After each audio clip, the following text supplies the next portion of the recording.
পাকা উচ্ছের চচ্চড়ি সবার বাড়িতে বেশ চিংড়ি মাছ দিয়ে হয়, আর আমার বাড়িতে তো চিংড়ি মাছের নাম শুনলেই অ্যালার্জি। তবে কি আমরা আর পাকা উচ্ছের চচ্চড়ি খাবো না?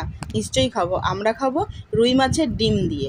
তার জন্য এখানে রুই মাছের ডিম নিয়ে এসেছি, আর পাকা উচ্ছেটাও রেডি করে নিয়েছি কেটে। দেখুন একেবারে দানাগুলো সব ফেলে দিয়েছি, আর ডিমটাকেও ধুয়ে পরিষ্কার করে নিয়েছি। আর এখানে কড়াইতে সর্ষের তেল গরম করে একখানা শুকনো লঙ্কা কেটে দিয়ে দিলাম, আর তার মধ্যে একটা মিডিয়াম সাইজের পেঁয়াজটাকে হালকা একটু ভেজে নিয়ে তাতে উচ্ছেটাকে দিয়ে দিয়েছি, আর কয়েকটা চেরা কাঁচা লঙ্কা, আর এই যে নুন আর হলুদ, এটা ছাড়া তো রান্না নেই, এটাকেও দিয়ে দিলাম। এরপরে ওই মাছের ডিমটার মধ্যে একটু পরিমাণ মতো নুন আর হলুদ ভালো করে মাখিয়ে নিয়েছি, যাতে কোনো দিকে নুন হলুদ ছাড়া না থাকে। আর এখানে কড়াইটার মাঝখানটা একটু ফাঁকা করে নিয়েছি উচ্ছেগুলোকে সরিয়ে।